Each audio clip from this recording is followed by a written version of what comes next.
Hello दोस्तों, नमस्कार। स्वागत करता हूं आपका। आज आपके लिए जो भी क्वेश्चन है दोस्तों, यहाँ पर बहुत ही इम्पोर्टेंट होने वाले हैं और जान लीजिए कि ये आपके साइंस के लिए बहुत ज़्यादा इम्पोर्टेंट क्वेश्चन होंगे। कहीं ना कहीं ये आपके एग्जाम में पूछे गए हैं और आगे भी पूछे जाने की पूर्ण संभावना है। चलिए देर न करते हुए वीडियो को स्टार्ट करते हैं। दोस्तों, पहला क्वेश्चन है, आंवले में कौन सा अम्ल पाया जाता है? आंसर होगा एस्कॉर्बिक एसिड। ठीक है, एस्कॉर्बिक एसिड। अब बात करते हैं एस्कॉर्बिक एसिड। एस्कॉर्बिक एसिड का दोस्तों आप लोग, मुझे लग रहा है, नाम भी सुने होंगे, तो जल्दी से बताइए ये किसका रासायनिक नाम है। फटाफट से कमेंट बॉक्स में छाप दीजिए। नेक्स्ट क्वेश्चन, धूल और चट्टानों के विशिष्ट छल्लों से घिरा हुआ ग्रह कौन सा है? आंसर होगा शनि।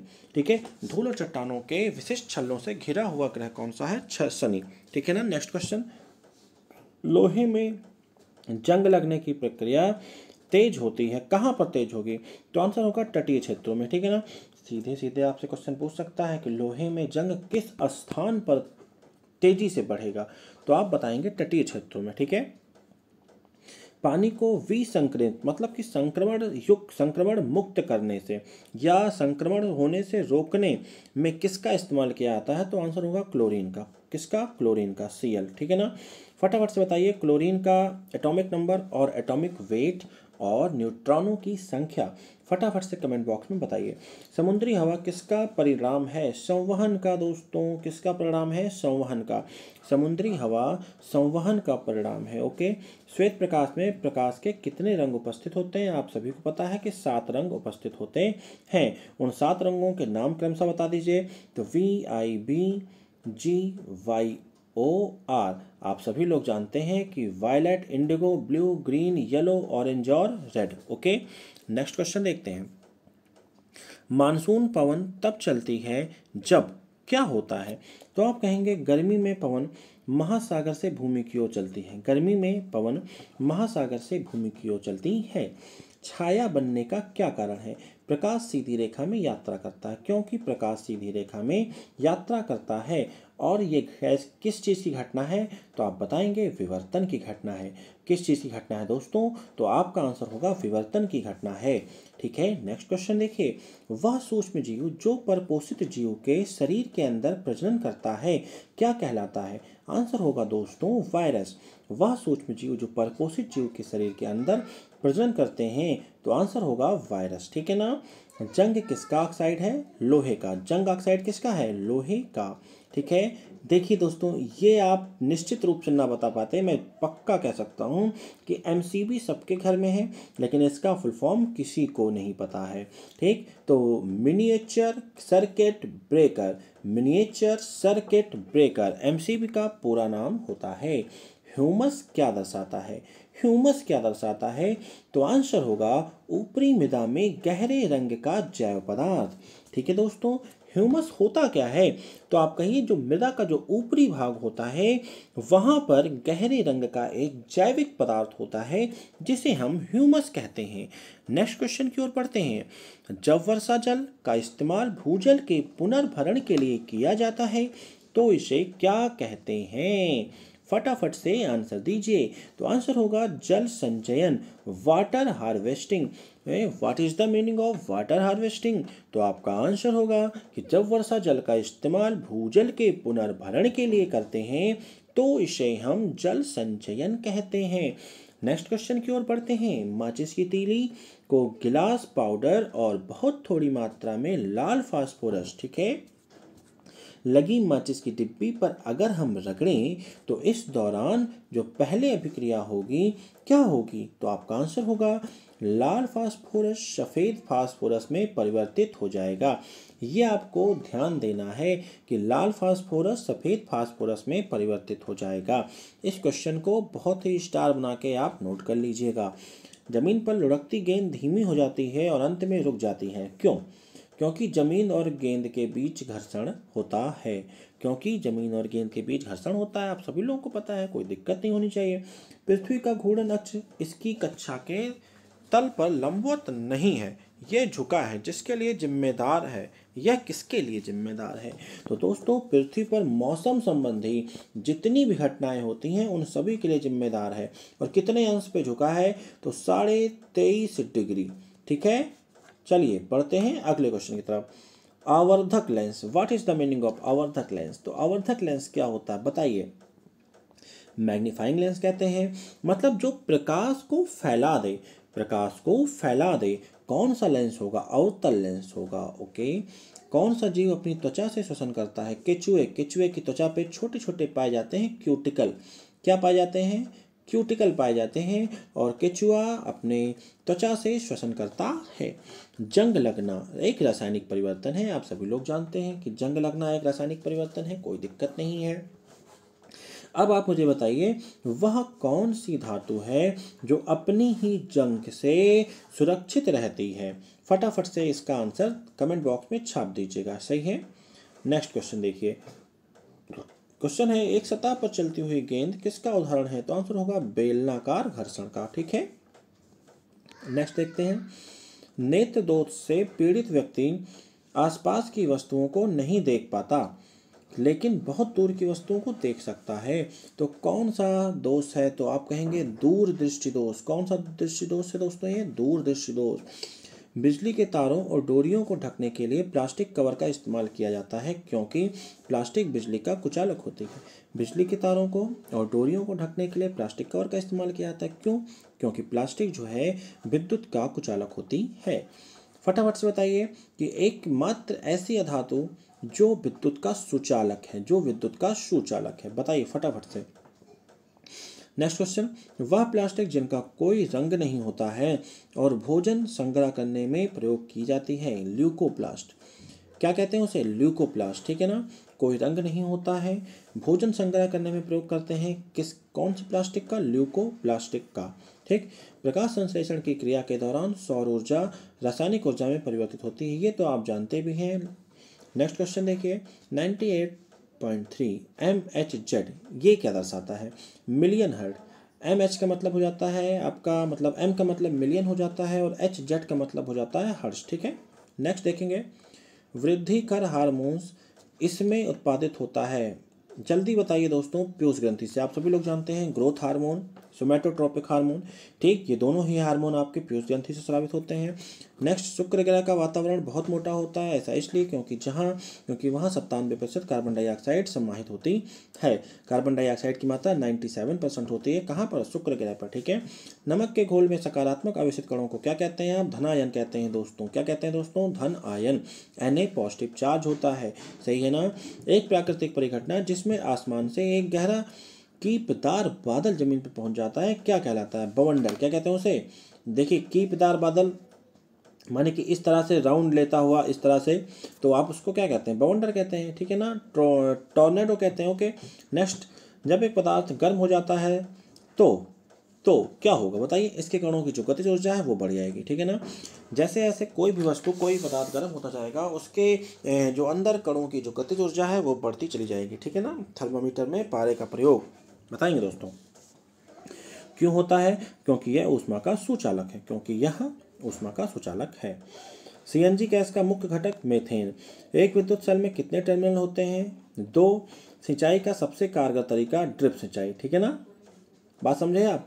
विद्युत सेल में कितने टर्मिनल होते हैं? 10 से 2 क्वेश्चन हो गए हैं, तो आप देख सकते हैं एक विद्युत सेल में कितने टर्मिनल, तो 2। और नेक्स्ट। सिंचाई का सबसे कारगर तरीका ड्रिप सिंचाई। ड्रिप सिंचाई। ठीक है ना। याद कर लेंगे, कोई दिक्कत नहीं। नेक्स्ट देखेंगे। मेघ गर्जन का क्या कारण है? मेघ गर्जन का क्या कारण है?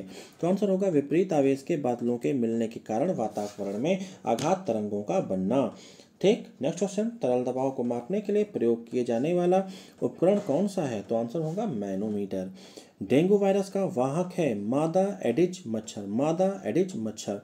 मानव पेट की कार्यप्रणाली के बारे में पता लगाया किसने? विलियम ब्यूमोंट ने। इसको जो थोड़ा सा आप लिख लीजिएगा कि मानव पेट में जो कार्यप्रणाली होती है सबसे पहले उसके बारे में किसने पता लगाया? विलियम ब्यूमोंट ने। ओके। ठीक है। नेक्स्ट क्वेश्चन की ओर बढ़े। अगला क्वेश्चन है। प्रतिबंध दर्पण के पीछे बना है प्रतिबिंब, ये प्रतिबिंब होगा। तो प्रतिबिंब सीधा और समानाकार का है। यह प्रतिबिंब इसके द्वारा बनाया जाता है। किसके द्वारा? समतल दर्पण के द्वारा। समतल दर्पण के द्वारा सीधा और समान प्रतिबिंब बनता है। अब आप मुझे फटाफट से बताइए कि अवतल दर्पण कैसा प्रतिबिंब बनाएगा और उत्तल दर्पण कैसा प्रतिबिंब बनाएगा। कमेंट बॉक्स में सेंड करिए। वायु का वेग मापते हैं एनीमोमीटर से, ठीक है। पवनों के चलने का मुख्य कारण पृथ्वी का असमान ताप, ठीक है। चलिए नेक्स्ट, बेकिंग सोडा का प्रयोग चींटी काटने के प्रभाव को बेअसर करने के लिए किया जाता है। चींटी में कौन सा एसिड होता है? फार्मिक एसिड, ठीक है। और बेकिंग सोडा अगर रगड़ लें, मधुमक्खी छेद दी भाई, चींटा काट लिया, चींटी काट ली, तो या फिर कुछ और एसिड पड़ गया हाथ पे, तो उसको अगर न्यूट्रल करना है तो बेकिंग सोडा का प्रयोग कर सकते हैं। लाइकेन सहजीवी संबंध है। लाइकेन किसके किसके बीच की कड़ी है? तो शैवाल और कवक के बीच की कड़ी है, ठीक। नेक्स्ट क्वेश्चन है आपका, अग्नाशय रस क्या काम करता है? बताइए दोस्तों, अग्नाशय रस क्या काम करता है? तो आंसर होगा कार्बोहाइड्रेट, प्रोटीन और वसा को सरल पदार्थों में विभाजित करता है, ठीक है। बिजली के बल्ब का आविष्कार थॉमस अल्वा एडिसन ने, ठीक है ना। फटाफट से यहीं पे मुझे आप बताइए कि आपके अंतःस्रावी तंत्र के खोजकर्ता कौन थे।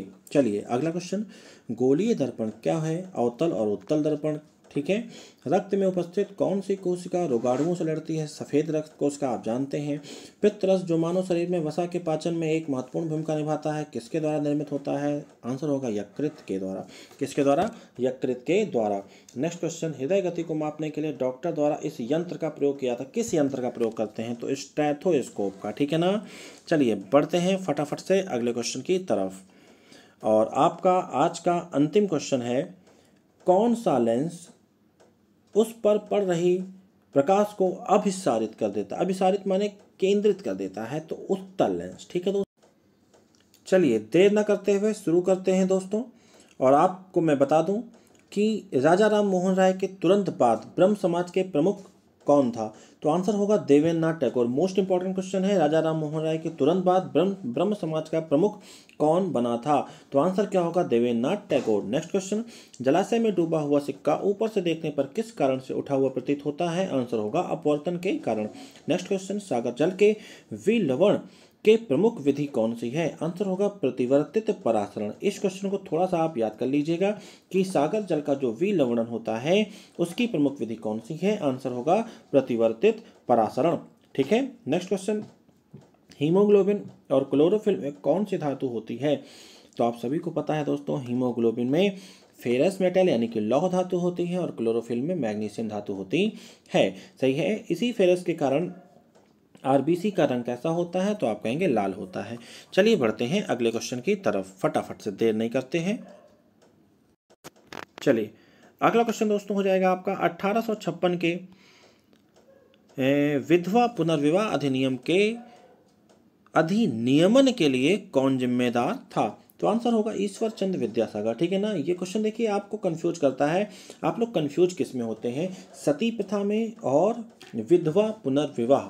तो विधवा पुनर्विवाह का नाम जैसे ही आएगा वैसे आपको ध्यान रखना है कि ईश्वर चंद्र विद्यासागर, ठीक है। और अगर आपसे पूछा जाएगा सती प्रथा के बारे में तो आप दो नाम याद रखेंगे, लॉर्ड विलियम बेंटिक और राजा Ram Mohan Roy, okay.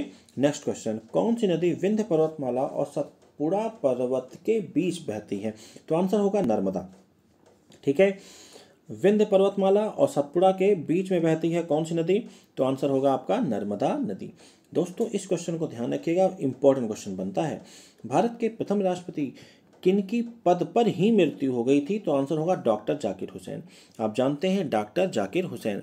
Next question, प्रथम मुस्लिम आक्रमणकर्ता मोहम्मद बिन कासिम ने सिंध पर पहली बार आक्रमण कब किया था? आंसर होगा दोस्तों 712 ईस्वी में। आंसर होगा 712 ईस्वी में। नेक्स्ट क्वेश्चन देखिएगा, अंग्रेजों ने रैयतवाड़ी व्यवस्था के बारे में सर्वप्रथम कहाँ आरंभ की थी? तो आंसर होगा मद्रास प्रेसिडेंसी में। इंपॉर्टेंट क्वेश्चन है कि रैयतवाड़ी व्यवस्था सबसे पहले कहाँ स्थापित की गई थी, कहाँ से शुरुआत की गई थी? तो आंसर होगा मद्रास प्रेसिडेंसी, ठीक है। बुद्ध के जन्म, ज्ञान प्राप्ति, प्रथम उपदेश एवं निर्वाण की प्राप्ति के स्थान बताइए। चलिए दोस्तों ये देखिए 3 क्वेश्चन एक ही में है आपके पास। बुद्ध का जन्म आंसर होगा लुम्बिनी। ज्ञान प्राप्ति कहाँ हुई थी? तो बोध गया में। प्रथम उपदेश कहाँ दिया? सारनाथ में। निर्वाण की प्राप्ति कहाँ हुई? कुशीनगर में। ठीक है दोस्तों, फिर से सुनते रहिए। बुद्ध का जन्म लुम्बिनी, ज्ञान की प्राप्ति बोध गया, प्रथम उपदेश सारनाथ, निर्वाण कुशीनगर। ठीक है ना। अब आप मुझे बताइए कि बुद्ध के जन्म का सिंबल क्या है, प्रतीक चिन्ह क्या है, ज्ञान प्राप्ति का प्रतीक चिन्ह क्या है, उनके प्रथम उपदेश का प्रतीक चिन्ह क्या है और निर्वाण प्राप्ति का प्रतीक चिन्ह क्या है? चलिए फटाफट से कमेंट बॉक्स में भेज दीजिए। नेक्स्ट क्वेश्चन देखिए, क्रमानुसार बौद्ध संगीतियों के अध्यक्षों के नाम बताइए। ठीक, अगर पहली तो बात करें तो महाकश्यप। ठीक है, कुल 4 बौद्ध संगीतियां हुई थी। दूसरी की बात करें तो सब्बकामी, दूसरी की बात करते हैं सब्बकामी। ठीक है ना। तीसरी की बात करते हैं तो मोगली पुत्र तिस्र। ठीक है ना। चौथी की बात करते हैं तो वसुमित्र आपका बहुत इंपॉर्टेंट है। ये आपके चौथी बौद्ध संगीति के अध्यक्ष थे, जो हुई थी कश्मीर कुंडलवन में। और कश्मीर के इतिहास का पता कहाँ से चलता है? तो कल्हण की पुस्तक राज तरंगिणी से पता चलता है। किसका पता चलता है? कल्हण की पुस्तक राज तरंगिणी से किसका पता चलता है? कश्मीर के इतिहास का। ठीक है ना। नाना साहब किसके दत्तक पुत्र थे? आंसर होगा बाजीराव पेशवा द्वितीय के दत्तक पुत्र नाना साहब। ठीक है, नेक्स्ट क्वेश्चन देखते हैं। सबसे पहले किस मुगल सम्राट ने दक्षिण में साम्राज्य विस्तार पर ध्यान दिया? आंसर होगा दोस्तों अकबर। अगर पूछे आपसे सबसे पहले किस मुगल सम्राट ने दक्षिण में साम्राज्य विस्तार पर ध्यान दिया था, तो आंसर होगा इसका अकबर। ठीक है, नेक्स्ट क्वेश्चन देखिए, बंगाल में द्वैत शासन की स्थापना किस वर्ष की गई? आंसर होगा दोस्तों 1765। द्वैत, सीधा क्वेश्चन देखिए, द्वैत शासन 1765। ठीक है, याद कर लीजिए इसको। नेक्स्ट देखिएगा, बात करें ट्रैकोमा नामक रोग की। ट्रैकोमा आंखों से संबंधित बीमारी है, आप सभी लोग जानते हैं। ट्रैकोमा में क्या होता है? आंखें लाल हो जाती हैं, सूजकर थोड़ा सा सूज जाती हैं। ठीक है, बांस क्या है? बांस एक घास है, बांस एक प्रकार की घास है। ठीक है, परमाणु बम का आविष्कार किसने किया था? ऑटो हान ने। परमाणु बम का आविष्कार ऑटो हान ने किया था। ठीक है दोस्तों, परमाणु बम के आविष्कारक ऑटो हान। नेक्स्ट, भारत सरकार का प्रथम विधि अधिकारी कौन होता है? Attorney general. और भारत के अटॉर्नी जनरल कौन है इस वक्त और कौन से आर्टिकल में है? तो article number 76। Attorney general of India किस आर्टिकल में है? तो आर्टिकल 76। ठीक है ना। और आपको फटाफट से बताना है कि प्रेजेंट टाइम में भारत के अटॉर्नी जनरल कौन है इस वक्त, जल्दी से बता दीजिए। चलिए नेक्स्ट क्वेश्चन की ओर बढ़ते हैं। और ऑर्गेनाइजेशन ऑफ इस्लामिक कॉन्फ्रेंस का मुख्यालय कहाँ स्थित है? देखिए, ओआईसी की बात किया है इन्होंने और पूछा है ऑर्गेनाइजेशन ऑफ इस्लामिक कॉन्फ्रेंस का मुख्यालय कहाँ स्थित है? तो आंसर होगा जेद्दाह में। कहाँ है? जेद्दाह में। ठीक है दोस्तों, नेक्स्ट, बंगाल का गवर्नर जनरल भारत का गवर्नर जनरल कब बनाया गया था? तो आंसर होगा 1833 के चार्टर एक्ट के तहत बंगाल के गवर्नर जनरल को भारत का गवर्नर जनरल बना दिया गया। आदि शंकराचार्य द्वारा स्थापित किए गए मठ की संख्या बताइए। तो कितने हैं? 4 मठ हैं। ठीक है ना। कौन कौन से हैं? जोशी मठ, द्वारका मठ, पुरी और श्रृंगेरी। फिर सुनिए, जोशी, द्वारका, पुरी और श्रृंगेरी मठ। ठीक है, नेक्स्ट क्वेश्चन की ओर बढ़ते हैं। वह स्थान जहां महावीर को पूर्ण ज्ञान प्राप्त हुआ था, तो आंसर होगा जंभिक ग्राम में। ठीक है ना। वह स्थान जहां महावीर को पूर्ण ज्ञान प्राप्त हुआ, कैवल्य की प्राप्ति हुई, तो जंभिक ग्राम में हुई थी। अब आपको बताना है कि ये किस नदी के तट पर है? ठीक, प्राचीन सिक्कों पर वीणा बजाते हुए दिखाया गया है समुद्रगुप्त के शासनकाल में। ठीक है, कौन सा शासक था ऐसा जिसके सिक्कों पर बीड़ा बजाते हुए दिखाया गया है? तो आंसर होगा समुद्रगुप्त। ठीक है ना। स्टेनलेस स्टील, फेरस, क्रोमियम और निकिल की मिश्र धातु है स्टेनलेस स्टील। नेक्स्ट, तापीय विद्युत केंद्र का प्रमुख गैसीय प्रदूषक क्या है? Sulphur dioxide. तो दोस्तों, आज की वीडियो को हम यहीं समाप्त करते हैं। वीडियो कैसी लगी आपको? क्वेश्चन कैसे थे आपके? क्या इस तरह के क्वेश्चन आपके लिए कहीं ना कहीं मदद कर रहे हैं या नहीं कर रहे हैं? मतलब मैं करंट अफेयर्स का जो मैंने वीडियो आज डाला है, क्या कल भी मैं इसी तरह से 5 तारीख के करंट अफेयर्स के वीडियो को डाल दूं? इस तरह से आप लोग मुझे कमेंट बॉक्स में ज़रूर बताइएगा।